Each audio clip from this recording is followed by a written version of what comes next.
క్రోధినామ సంవత్సర దసరా బ్రహ్మోత్సవాల సందర్భముగా ఈరోజు మనందరం కూడా ఎంతో ఉత్సాహంతో ఎదురు చూస్తున్నటువంటి కార్యక్రమం నాటకం.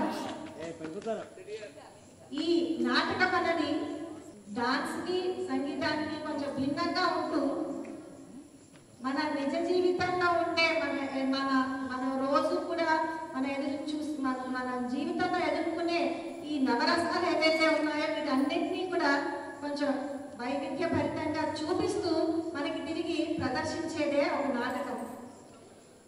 ఈ నాటక శాస్త్రంలో ఆరితేరినటువంటి శ్రీ పివి రమణమూర్తి గారు విశాఖపట్నం నుండి వచ్చి ఉన్నారు. వారు చాలా ప్రతిభాశాలి. ఎన్నో రకాలైన కళలు ఆయన చేతికి అంటే పెన్నాలాగా ఆయన ఇలా అలవాటుగా చేసేస్తూ ఉంటారు. అందులో ఒకటి నాటకాలను తయారు చేస్తూ వాటిని ప్రొడ్యూస్ చేస్తూ పిల్లల చేత చక్కగా యాక్షన్ చేయిస్తారు డైరెక్టర్గా. ఈ డైరెక్షన్కి, ఈ కొరియోగ్రఫీకి, ఈ తర్వాత డైరెక్షన్కి వీటన్నిటికీ కూడా ఆయన ఎన్నోసార్లు బంగారు నంది అవార్డ్స్ కూడా ఆయన ఎన్నో తెచ్చుకున్నారు. సామాన్య విషయం కాదు.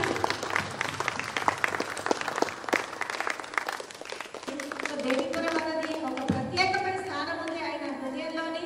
అదేవిధంగా దేవీపురానికి కూడా, దేవీపురం హృదయంలో ఆయనకి కూడా ఒక ప్రత్యేకమైన స్థానం ఉన్నది. ఎందుకంటే సామాన్యమైన విషయం కాదు.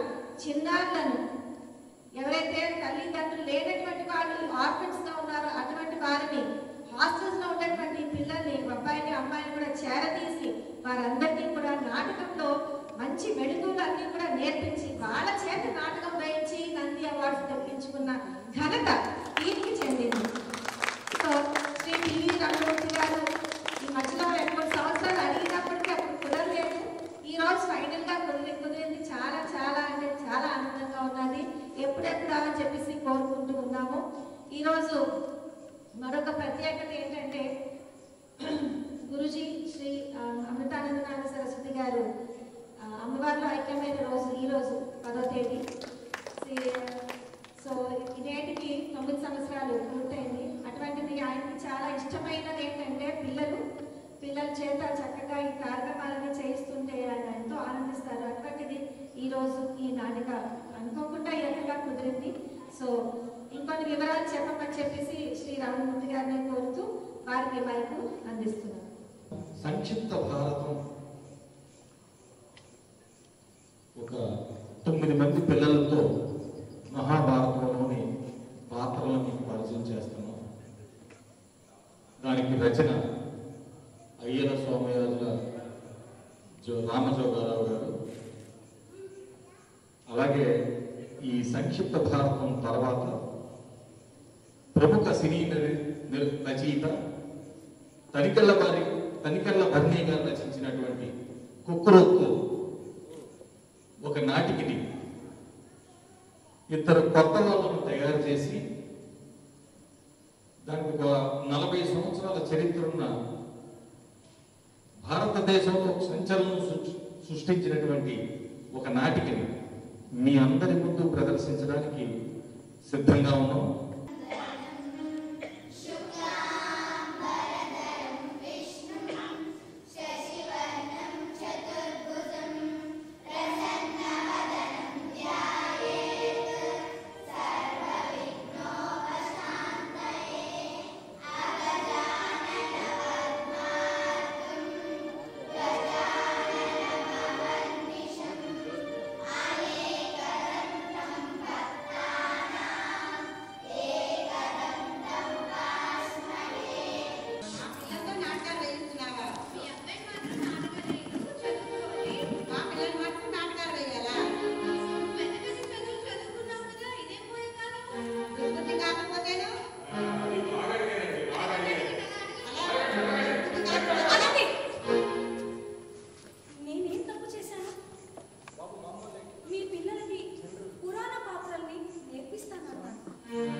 మొత్తం సమాజాన్ని ఆవిష్కరించే ప్రక్రియ. అందుకే సమాజానికి జీవం పోస్తుంది. అందుకే నాటకం సజీవం. గుర్తుంచుకోండి, చదువుకుంటూ ఉద్యోగాలు చేస్తూ నాటకాలు వేయచ్చు. ఏదేమైనా సరే బాల నటీనటుల కోసం నా అన్వేషణ ఆగదు ఆగదు ఆగదు.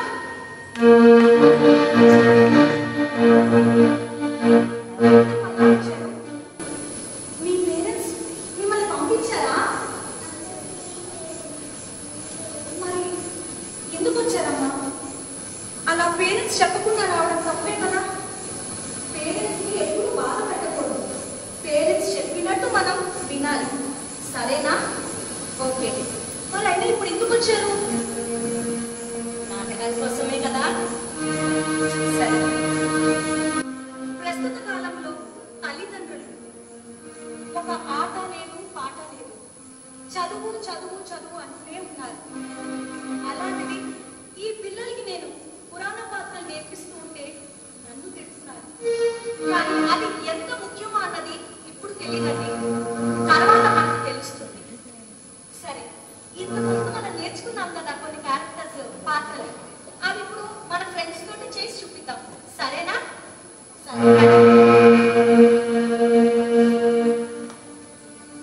చాలా చిన్న అబ్బాయి, అమ్మా నాన్న అని పలకడం కూడా రాదు. అటువంటిది మయసభ సంభాషణలు చెప్పడానికి వస్తున్నాడు.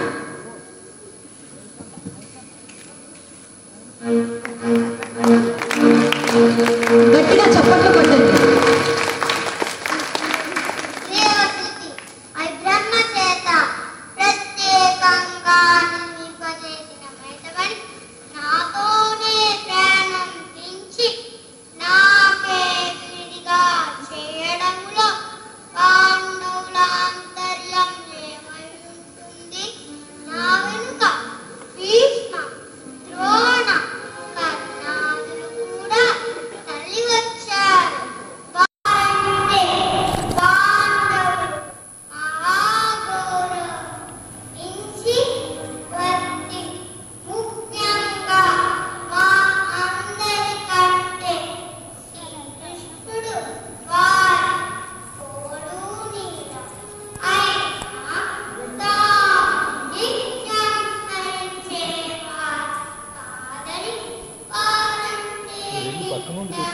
అదే అందుకే ఇక్కడ ఉన్నాను, మైక్ ఇచ్చారు. నేను అది వెళ్ళిపోలే లేకపోతే. హలో హలో,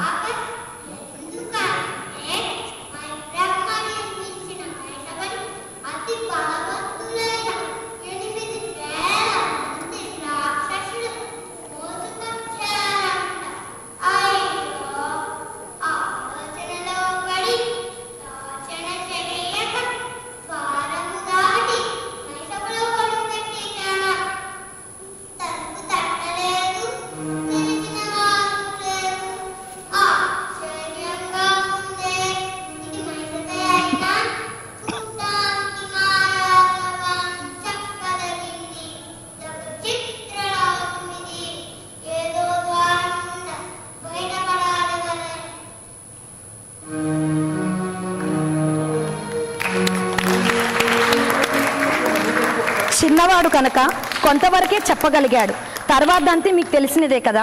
మయసభలో అవమానం పొందిన దుర్యోధనుడిని ఓదార్చడానికి శకుని వస్తున్నాడు.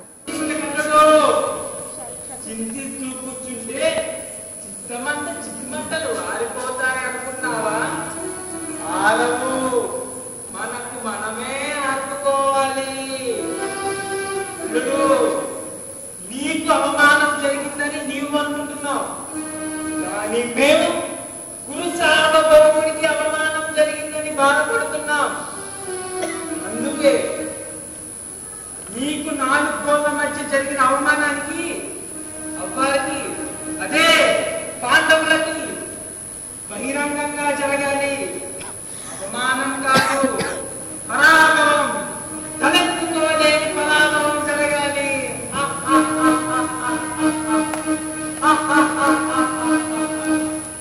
అందుకే వినండి, పాండవుల పతనానికి ఈ శకుని ప్రాచికలు వేస్తారు చూడండి. అల్లుడు, బిడ్డల చూపులు. మామ శకుని మామ కాచికలతో వారికి ఎలా పరాభవం, వారి పతనం ఎలా అనేగా నీ సందేహం. దుర్యోధన, ధర్మరాజుకి ధర్మపరుడన్న పేరుండొచ్చు, కానీ ధర్మరాజు వ్యసనపరుడు, కర్మజూదరి కూడా. కాచికలాటలో సరిసాటి లేని మేటి ఆటగాడని నీకు నాకు లోకానికే తెలుసు. మరి సాటి లేని మేటి ముందు మనమే బాటి అనేగా సుయోధన నీ సందేహం. ధర్మరాజుది ధర్మజూదం, శకుని మామది మాయాజూదం. నాకు తెలిసినంత వరకు ధర్మజూదంలో ధర్మజుని, మాయాజూదంలో శకుని మామని మించిన వారు లేరు. పందెం అంటే ముందుంటాడు ధర్మరాజు, కాబట్టి పందెం మీది, పాచికలు నావి, ఓటమి పాండవులది, పరాక్రమం ద్రౌపదికి. ఆడియన్స్ చూడు. ఎలా మాయా కొలంలో జారిపడ్డ నిన్ను చూసి పరిహసించి నీకు గిట్టని భీమునితో కొత్త వస్త్రాలంపిన ద్రౌపదికి వస్త్రమే లేకుండా అదే వ్యవస్థన చేసి పరాభవానికి పరాభవమే జవాబుగా చెప్పాలి. సరదాగరమని ఆహ్వానం పంపండి, వచ్చిన తర్వాత ఆట మాట చెప్పి కూర్చోబెడతాం. తర్వాత ఈ మాట నీ మాట బహుముచ్చటగా ఉంచుమా, ఒక్కసారి నీ నా వైపు పరిస్థితి ఇలా అన్నానా లేదా, గెలుపు నాదే.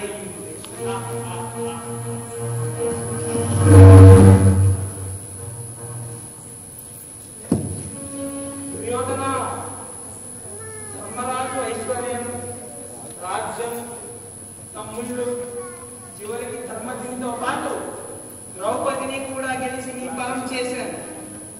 కానీ మన గెలుపు యొక్క ఫలితమే లేకుండా వృద్ధులందరూ కలిసి బలాల పేరిట అన్ని తిరిగిచ్చేశారు. ఏం చేద్దామని అనుమతుడు, ఏం చేద్దామని ప్రశ్నలోనే చేద్దామని ఉంది. దుర్యోధన, యూదంలో ఒక్కసారి గెలిస్తే ఇంకా గెలవాలని మళ్ళీ మళ్ళీ ఆడతారు. అదే ఒక్కసారి ఓడిపోతే పోయింది రాబట్టుకోవడానికి మళ్ళీ మళ్ళీ ఆడతారు.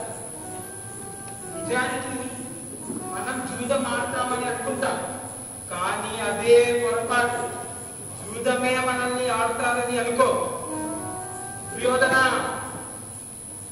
జూదం హక్కు ఎలాంటిదంటే ఆడిస్తుంది, గెలిపిస్తుంది, ఓడిస్తుంది. ఈసారి జూదం మనల్ని గెలిపించింది, మళ్ళీ మనల్ని గెలిపిస్తుంది. దుర్యోధన, పాండవులు ఇంద్రప్రస్థానానికి బయలుదేరారు. రాజధాని చేరకముందే జూద ఆహ్వానం పంపించండి. ఈసారి పందెం అలాంటిది ఇలాంటిది కాదు, విశ్వ చరిత్రలోనే లిఖింపబడిన ఏకైక పందెంగా అవుతుంది. అయితే ఈసారి పందెంలో నిబంధన ఏమిటో తెలుసా? ఓడిన వారు 13 సంవత్సరాలు అరణ్యవాసం, ఆపై 1 సంవత్సరం అజ్ఞాతవాసం చేయాల్సిందే. ఒకవేళ అజ్ఞాతవాసంలో ఏ ఒక్కరి గుర్తు రెట్టైనా మళ్ళీ 13 సంవత్సరాలు అరణ్యవాసం, ఆపై 1 సంవత్సరం అజ్ఞాతవాసం చేయాల్సిందే. దుర్యోధన, మళ్ళీ చెప్తున్నాను నేను, ఈసారి కూడా గెలుపు నాదే. ధర్మదేవత ఖండించవమ్మ, ఇదే నా ఆఖరి పాచికలాట. శకుని మాయాజూదంలో ఓడిపోయిన తర్వాత దుశ్శాసనుల దుర్యోధనుల అరాచకానికి మహామహలున్న కురుసభలో ప్రతి ఒక్కరిని తన మాటలతో నిలదీయడానికి వస్తున్నది ద్రౌపది.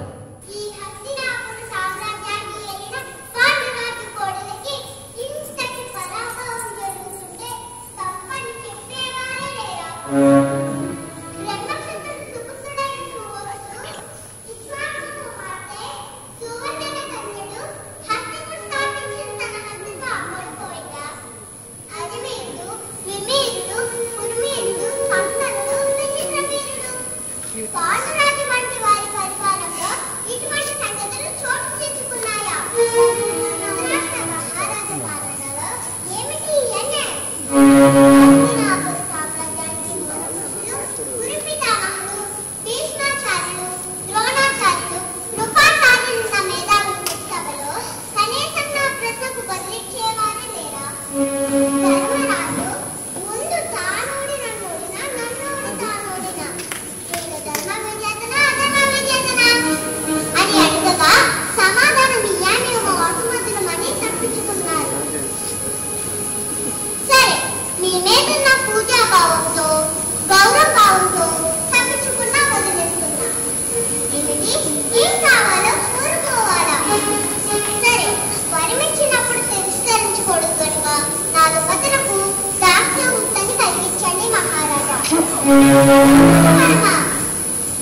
అయినచో మా రాజ్యాన్ని మా సంపదని ప్రసాదించండి చాలు. మన్నించండి, మీకు తెలియని ధర్మమా మహారాజా? క్షత్రియ కాక 2 వరుల కంటే కోరుకోకూడదు. పాండవులు అరణ్యవాసం పూర్తి చేసి అజ్ఞాతవాసం గడపడానికి విరాట కొలువులో చేరారు. అక్కడ అందంగా ఉన్న మాలినిని పొందడానికి అదిగో వస్తున్నాడు కీచకుడు. చూడు మాలిని, ఆహా ఎంత మంచి పేరు. కొలువులు కొలనులో ఉంటారు కానీ కొలువులో కాదు. నీ వంటి వారు ఒంటరి వారు, నా వంటి వారితో రస కొలువు చేయాలి కానీ రాజు కొలువు కాదు. ఏమి మహారాణి ప్రియసఖి గురించి సులకన తీసి మాట్లాడేనా? నేను కూడా ప్రియసఖిని నే కదా అన్నాను. ఏమిటి కోరుల సతిని పతివ్రత కాంతి కోరుట హాని కాదా? నే కోరేది కూడా పతివ్రతమే కదా. నీ పొందే లేనప్పుడు మరణమే శరణ్యం. అయినా నేను మరణించే ముందు 5 గంధర్వ భక్తులున్న నీవు నాతో అనుకోవచ్చు కదా. చూడమాలిని, ఈ కీచకుడు మనసు పడినా మనస్సు పెట్టినా ముందు వరకు వదలదు. అందాక వేసి ఏది ఎక్కడున్నా ఈ సింహ బొల్లను కాంతలనే కాళ్ళ దగ్గర తప్పించుకోగలవాడను. ఈ ఆటలో ముందు బలహీనమైనది కదా. రాజపాలన తప్ప రసరాజపాలన ఎరుగని నన్ను నీ ముఖాలు నీ పాదాలు కిందకే రప్పించుకుంది. మాట్లాడలేదు. ఓ చిక్కడున్నావా? హంసతూలిక రథం మీద కూర్చున్న నిన్ను చూస్తుంటే గంధర్వ సిగ్గు వయసులో కూర్చున్నట్లనిపిస్తుంది. నీవు అన్నట్టు 5 గంధర్వ పొదులున్న నీవు గంధర్వ కాంతమై ఉంటావు గాని సామాన్య కాంతం మాత్రం కాదు. మాలిని, చూసావా? నీ కోసం కాదు కాదు మన కలయిక కోసమే తిరిపప్పును వచ్చినట్లుంది కదూ. రాక్షసుగా కట్టు వెన్నెల పరిచినట్లుంది కదూ. వెన్నెలనే మొక్కులు మాటను దాచినట్లు నీ సుందర వదనాన్ని ముసుగు మాటను దాచుకుంటే ఎలాగో. ఓ రసక్రియను పెట్టు కూడా పట్టు లాంటిదే. ఎవరి నీవు? ఓ వంటవాడివా? అదే వంటవాడివా? నన్ను మట్టు పెట్టమని మాలిని నిన్ను పంపిందా? చూడు, నీ వంట బలం నీ వంటకే పరిమితమైతే మంచిది. అతి చేస్తే నా చేతుల్లో ముంచేస్తావు. పాండవులు అజ్ఞాతవాసాన్ని ముగించుకున్నారు. అర్ధరాజ్యాన్ని అడగడానికి శ్రీకృష్ణుడిని దూతగా పంపారు. కురుసభలో అదుగో ప్రవేశిస్తున్నాడు కృష్ణుడు. మీ అందరి ఆశీస్సులతో పాండవులు వారందరూ క్షేమంగానే ఉన్నారు. పాండవులు విశేషించి కోడలి ద్రౌపది మిమ్మల్ని గాంధారిని తోటి కోడలను మరీ అడిగింది. ఇక ఇంతవరకు జరిగిన సంఘటనలు మీకు తెలియకపోవు. చిరుప్రాయం నుంచే కురు పాండవుల మధ్య వయసుతో పాటు శత్రుత్వం కూడా పెరుగుతూ వచ్చింది. నీ పుత్ర ప్రేమ సత్య అసత్యాలను ధర్మాలను అధిగమించింది. మామ, తప్పుని తన ఇళ్ళకి ఏం జరిగిందో తెలుసుకోలేకపోయావా? ఫలితంగా దాయాదుల మధ్య అనేక వర్ణాలతో చోటు చేసుకున్నారు. పాండవులు ఈ దేవుడు తమ అర్ధరాజ్యాన్ని పంచుకోమంటున్నారు. ఇక నీ పుత్రులకు నచ్చ చెప్పి తమ్ముని తన ఇళ్ళకి అర్ధరాజ్యం చూపించి వారితో సేవలే చేయించుకుంటావో, సమరమే చేయిస్తావో, సమరస్యంగా వ్యవహరిస్తావో నీ ఇష్టం. బావా, సుయోధన సర్వభౌమ వింటివి కదా. నీవే సర్వ స్వతంత్రుడు అని నీ తండ్రులు చెప్పిన మాటలు వింటివి కదా. స్వతంత్రించి ఈ గురుతండ్రి పాండవులకి ఏం చెప్పదలుచుకున్నావు? ఏం పంచదలుచుకున్నావు? పాండవులకి బదులివ్వదలుచుకున్నావా? బాబా అవునా? అంగీకారం అనుకోమందువా తిరస్కారం అనుకోమందువా? జుతి నిబంధన ప్రకారం 13 సంవత్సరాల అరణ్యవాసం చేసి సంవత్సరం పాటు అజ్ఞాతవాసం చేశారు. అరణ్యవాసంలో వర్ణిస్తారనుకున్న వారు తిరిగొచ్చిన వారికి అర్ధరాజ్యం ఇవ్వడం ధర్మం కాదా? వారంతటి గొప్పవారు కాకపోతే మీరెన్నిక్కట్లకు గురి చేసిన అరణ్యవాసం అజ్ఞాతవాసం నుండి బయటపడ్డారు.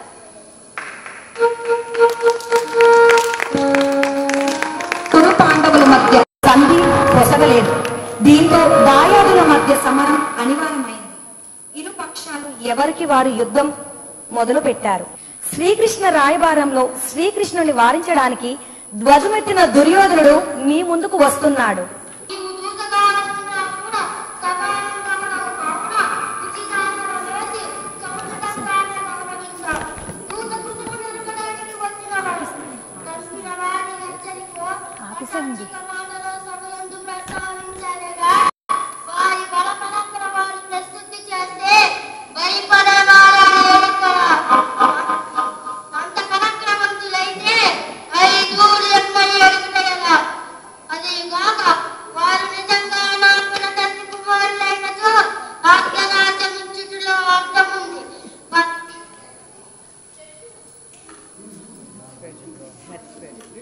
నిజంగా నాకున్న తండ్రి కుమారులైనచో అర్ధరాజ్యముచ్చుటలో అర్థం ఉంది. పిడతండ్రికి మారు కుమారులైన వారికి అర్ధరాజ్యం ఇస్తే ప్రజలు నవ్విపోతారు. ఏం బావా కాదన్నావా? యమధర్మరాజు, వాయుదేవుడు, ఇంద్రుడు, అశ్విని దేవతలు నాకెలా తండ్రులు అవుతారు?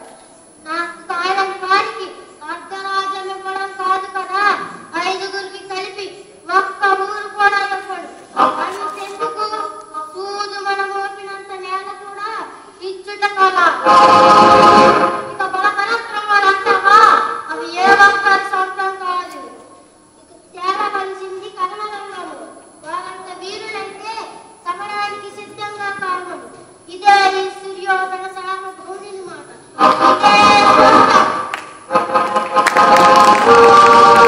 సభలో కృష్ణుడు సంధి చేయడానికి ఎంత ప్రయత్నించినా దుర్యోధనుడు సూది మోపినంత స్థలం కూడా ఇవ్వనన్నాడు. దీంతో యుద్ధం అనివార్యమైంది. కథన రంగంలో యుద్ధ విషయాలను ధృతరాష్ట్రుడికి వివరించడానికి వస్తున్నాడు సంజయుడు. ధృతరాష్ట్ర మహారాజా, అదిగో యుద్ధవేగం మ్రోగింది. కథనానికి సిద్ధమైన వీరాది వీరులు ఒక్కొక్కరు రథాల మీద రణభూమికి తరలి వస్తున్న తీరు ఎలా ఉందంటే, అధికంగా వచ్చుచున్నది కురువంశ సంరక్షకుడు, హస్తినాపుర సామ్రాజ్యానికి పరిరక్షకుడు. భీష్ముడి రణమందు నేల మీద ప్రత్యక్ష సూర్యుడు ఒకడు. గ్రీష్మ ఋతుమందు రోహిణి కార్తీ, గ్రీష్మాది గ్రీష్మమతడు. విల్లెక్కు కట్టి వెలువరించు బాణుమనల్ల మధ్యాహ్న బాణుడి కిరణములు. అసంఖ్యాక యుద్ధానుభవ ధీరుడు ధీమంతుడు. గురువు పరశురాముడిని ఎదిరించి నిలువరించిన విలుకాడు. మరో భార్గవరాముడు భీష్ముడు యుద్ధ భూమికి అరుదించినాడు. వచ్చిందదిగో బాణ విద్యలందు పోసరం. భీష్ముడు మెచ్చిన యుద్ధ విద్యల వేడి. అస్త్ర శస్త్రాంత అర్థమే అతడు. ద్రోణుడతడు కుంభ సంభవుడు. చేత చాపకున్నా చాలు గొప్పవేననేమే వెన్ను చూపవలసిందే. అదిగో కౌరవాధీశుడతడు. మానవుడు సుయోధన సార్వభౌముడు. సుపరిపాలనా దక్షుడు. బాహుభుజ బలవంతుడు. కృష్ణాగ్రజుడు. బలరాముడి ప్రియక్షుడు. గదాయుధమందు బహునేర్పరి. మహాగజం మీద మహాగజం ఒకటి ఎక్కి వచ్చిందేమో అన్నట్లు వచ్చనంత దుర్యోధనుడు. మరి ఆ వెంట వచ్చు వారు తప్పడిని గెలువ కంకణం కట్టుకున్న కర్ణుడది. సూర్యాంశు సంభూతుడు, శౌర్యవంతుడు, సూత కులాబ్ది సోముడు. దాన గుణమందు బలిచక్రవర్తికి సమానమతుడు. గురువు భార్గవరాముడు భూదేవి విప్ర శాపకృష్ణుడయ్యి రణమున మరణము దత్యమని తెలిసి మహేంద్రుడే దానమడిగాడని శత్రువుల వెంట సామర్థ్యమున్నా చాలు. సహజ కవచ కుండలము లేదని దానమిచ్చిన మహాకనుడు గుణనీయుడు. అందుకే అతి దానార్థక కన్నా అని చెప్పబడింది. ఎదుర్కో ధర్మరథం అధిరోహించిన వాడు పాండవాగ్రజుడు ధర్మరాజు. యమధర్మరాజు సుతుడు, ధర్మవర్తి సమవర్తి అతడు. ధర్మశాస్త్రాలు పురాణాల సారమెరిగిన వాడు. అయినా కథారంగంలో కూడా తక్కువేమీ కాదు. సమరోత్సాహం ఆరాధించినాడు రణభూమికి ధర్మరాజు. ధర్మరాజు కనుకనిగో మరబ్రహ్మ ప్రసాదిత కథను ధరించి మద గజములు సింహ సాధూలములు ఒక్కటే వచ్చుచున్నది. భుజ ఫల పరాక్రములు వాయునందను కడుకుంభస్థలము వక్షస్థలముగా తుండము ఉపరి భాగము బాహువులుగా గజము 4 కాళ్ళు 2 కాళ్ళుగా భావింప తగిన వాడు. సింహ బలుడు బిరుదాంకితుడు. మాసాల నేత్రాయమున పన్న నుండి జారకని తొలిపిన పంటలెల్ల పిండి చేసిన సార్థక నామధేయుడు భీమసేనుడు. వేయి సింహనాథుడు ఒకేసారి ఏకస్వరమై రణస్థలి పీటలు పార్వతుల పౌండ్రమనే భీమ శంకానాదమది పూరించినాడు భీముడు. అధిగముతో వచ్చుచున్నది అర్జున రథమది. వైశ్వానరుడి యొక్క కానుగలను రథ కదిలించు సారథి సాక్షాత్తు విష్ణు అతడు శ్రీకృష్ణుడు. పూరించినంత పాంచజన్యము కౌరవ పుష్కరుల గుండెలు పిక్కటెల్లెనడుల. రథం అధిరోహించిన వాడు వీరాది వీరుడు అర్జునుడు. శత్రువులంతటి కారణైనా నిర్జించుగలవాడు. కరుపును 2 కార్తవీర్యార్జుని 1000 చేతుల సమానం. కరకయగాలను పెరిగిన సవ్యసాచి అతడు. కాంతగా బలబ్రహ్మరించిన దేవదత్త శంఖమతి చేసేది వందనాలు. కన్నవేది ప్రక్కనే పర్జన్యముని వినట్టు పర్జన్యుడు పూరించే దేవదత్త శంఖానాదం. తప్పటి చేతిలో కాదని సామాన్య చాపం. బ్రహ్మ చేతిలో 1,00,000 సంవత్సరాలు, ప్రజాపతి చేతిలో 64,000 వర్షములు, ఇంద్రుడి చేతిలో 500 ఏళ్ళు, మించి 100 ఏళ్ళు, వరుణుడు వంటి వారి చేతిలో ఎందరందరిలో రాక్షసుల హతమార్చిన గాంధీవమని. ఆపై అగ్నిదేవిని చేతచేపమై ధనంజయుని ధనస్సయ్యింది. కాండవ దహన సమయంలో బుద్ధమౌడి వరంగా సంక్రమించిన గాంధీవాన్ని ధరించినాడు అర్జునుడు. ఆగ్నేయ, వాయు, సోమకేంద్ర, పాశుపత, రాజాపట్య, పారమేష్ట, సావిత్రి, వైవస్వత బ్రహ్మాస్త్రాల ప్రయోగాలొరిగిన అజయ్ శ్రీ కృష్ణార్జునుడు అలా రణభూమికొచ్చారు నాటి నర నారాయణుడు. కురుక్షేత్ర సమరంలో భీష్మ ద్రోణాదుల మహావీరులందరూ ఒక్కొక్కరుగా మరణించారు. ద్రోణుడు తర్వాత కురు సైన్యాధిపతిగా కర్ణుడు అన్న విషయాన్ని తెలిసిన శ్రీకృష్ణుడు కర్ణుడి దగ్గరకు వెళ్లి తన జన్మ రహస్యాన్ని వెల్లడి చేసి పాండవుల పక్షం వహించమని కోరమన్నాడు. అంతేకాదు ఇంకా ఏం మాట్లాడమన్నాడో మీరే చూడండి. ఇప్పుడు కర్ణుడు ప్రవేశిస్తాడు.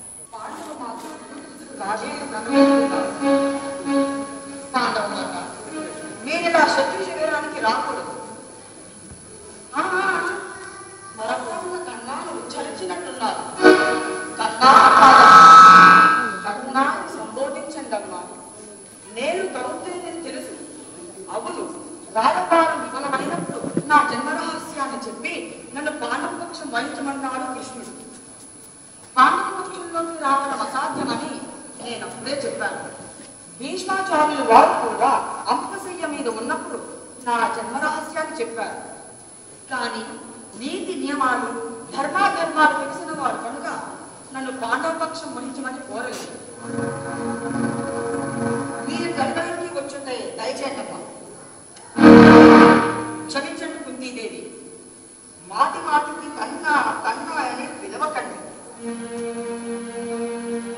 ఏమిటి కన్న కొడుకుని ఎందుకు పిలవకూడదా? ఓ, కన్న కొడుకుని ఇప్పుడు గుర్తుకొచ్చిందా?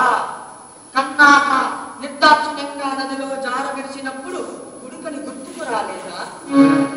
అదే యుద్ధ విద్యా పరిస్థితిలో పాల్గొనడానికి సహజ కర్మ కుండనాలతో వచ్చిన నన్ను చూసి కన్నాయని పిలవాలనిపించలేదా?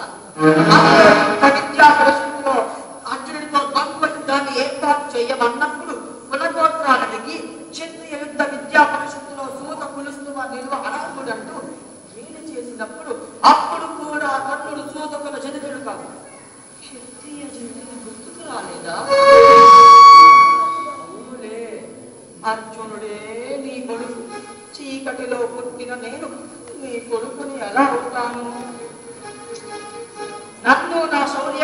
ఉత్సాహపరుస్తుంటే నన్ను క్షాత్ర ధర్మవీరునిగా పరిగణించాలని భీష్మద్రోణాచార్య శ్వత్థామాది వంటి వారిని నిలదీసి మీరన్నట్టు రాజ్యమున్నవారే క్షత్రియుడంటే రాధేయుని రాజుని చేస్తానంటూ అంగరాజ్యానికి పట్టాభిషిక్తుణ్ణి చేశారు.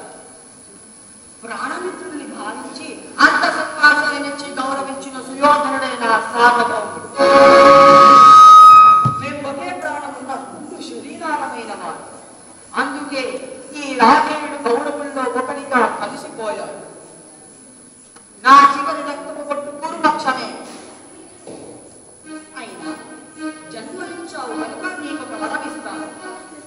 భీమనకుల సహదేవుడు నా తెగులు పైన నాతో తలపడిన చంపకుండా మాత్రమే వదిలేస్తాను. కానీ అర్జునుని మాత్రం వదిలేదే. ఏదేమైనా అర్జునుడు నా చేతిలో మరణిస్తే నాతో కలిపి పంచపాండవులుంటారు. నేనే అంతమైతే మీ పంచపాండవులు నీకే ఉంటారు. దయచేసి నన్ను రాజేదిగానే భావించండి. ఇక దయచేయండి. ద్రోణుడు తర్వాత కర్ణుడు సైన్యాధిపతిగా అయ్యాడు. కానీ అతనికి రథసారథిగా వ్యవహరించిన శైల్య మహారాజునితో తన విధేయతను రాజభక్తిని వివరిస్తూ పెదప అర్జుని చేతిలో నేలకూలిన వైన్యాన్ని మీరే చూడండి. గురు సార్వభౌమ, ఏదో ఆవేశంలో అంటున్నావు కానీ పైన భీష్మద్రోణు తరువాతే ఎంతటి వారేనా. అందుచేత ద్రోణాచార్యులు వారే గురు సైన్యాధిపతికి అర్హులు. అదే వీరధర్మం. గురుదేవ, ఈ రాజేంద్రుడు పనిచేస్తారు. మందర దేశాధినేత శైల్య మహారాజుకి కర్ణ మహారాజు అభివాదం చేస్తున్నారు.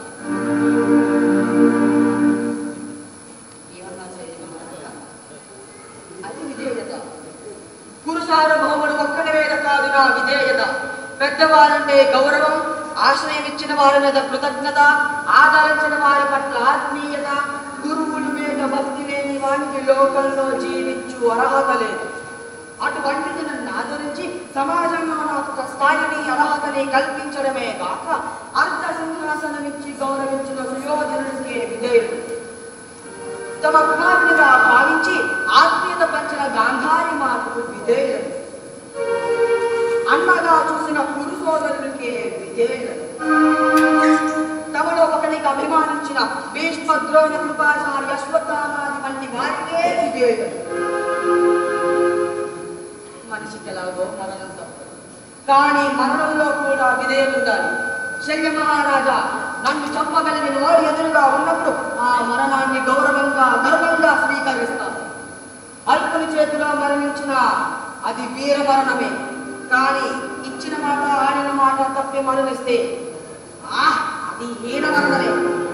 ఆ మరణం నాకొద్దు. శల్య మహారాజా, విల్లెక్కులు పెడుతున్నప్పుడు సలహాలు ఇవ్వకండి. ఏకాగ్రత దెబ్బతింటుంది. మంద దేశాధిప అర్జునుడికి ప్రధాని పోలిస్తారా? ఏమిటి నాగాస్త్రం గురి తప్పింది. క్షమించు నాగరాజా, వాడిన బాణాన్ని రెండోసారి వాడు. అయ్యో గురువర్య, మీ స్టాఫ్ ప్రభావం కూడా ఇంత క్లిష్ట పరిస్థితిలోనే చూపాలా? ఎన్ని అడ్డంకులు వచ్చినా నా చివరి రక్తపు గుర్తుకులు రాజు సార్వభౌమత్వం కోసమే దారపోస్తాను. ఈ రాధయుడు సుయోధనుడికే విధేయుడు.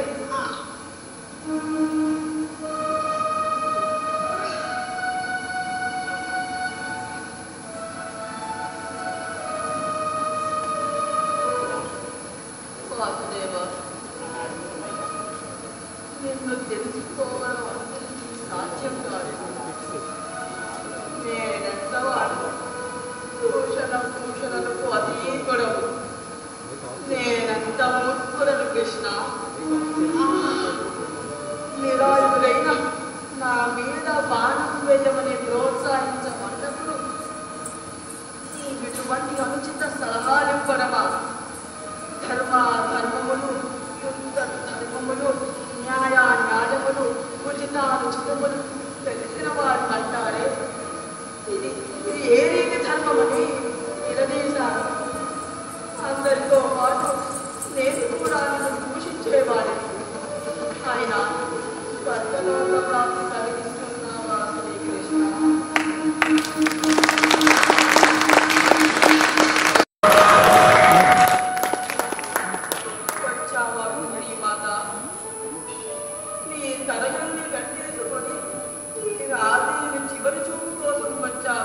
నించో మెల్లిగా. మాటిచ్చినట్టు నీ పుత్రుల్ని ప్రాణాలతో వదిలేశాను. కానీ నీ కొడుకుల చేతిలో నా కొడుకుల్ని పోగొట్టుకున్నాను. నీ కొడుకులు రక్షించక మాట తీసుకున్నావు కానీ నీ కుమారుని నా కుమారులేమి చూస్తానని ఒక్క మాట ఇయ్యలేకపోయావు. గట్టిగా. అవునులే, కొడుకుని కాలేకపోతున్నా నీ కన్న కొడుకుని. కానీ ఒక్క మాట, వీలైతే మరణం ముందు కూడా ఎదుటివారి కోరిక తీర్చాలని ధర్మం చెబుతోంది. నన్ను కన్నాయని కాదమ్మా, కన్నాయని పిలువమ్మా. నీ కోరిక తీరుతుంది, నాకు సంతృప్తి మిగులుతుంది. దుఃఖించకు ధర్మజ, విధి చేతిలో మనం కానీ మన చేతిలో విధి లేదు. ఎలా జరగాల్సి ఉంటే అలా జరుగుతుంది. అమ్మ, నీ పంచపాండవుల్ని నీకే వదిలేసి వెళ్ళిపోతున్నాను. నీ ఆపదలను వదిలి వెళ్ళిపోతున్న బాధే నన్ను దయించి వేస్తోంది. గురు సార్వభౌముడి కోరిక తీర్చలేక వెళ్ళిపోతున్నాను. ఏ పండుని మన్నించు మిత్రమా.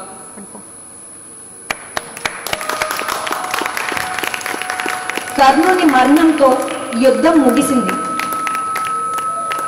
సంక్షిప్త భారతం మేం చేసిన చిరు ప్రయత్నం పిల్లలతోటి.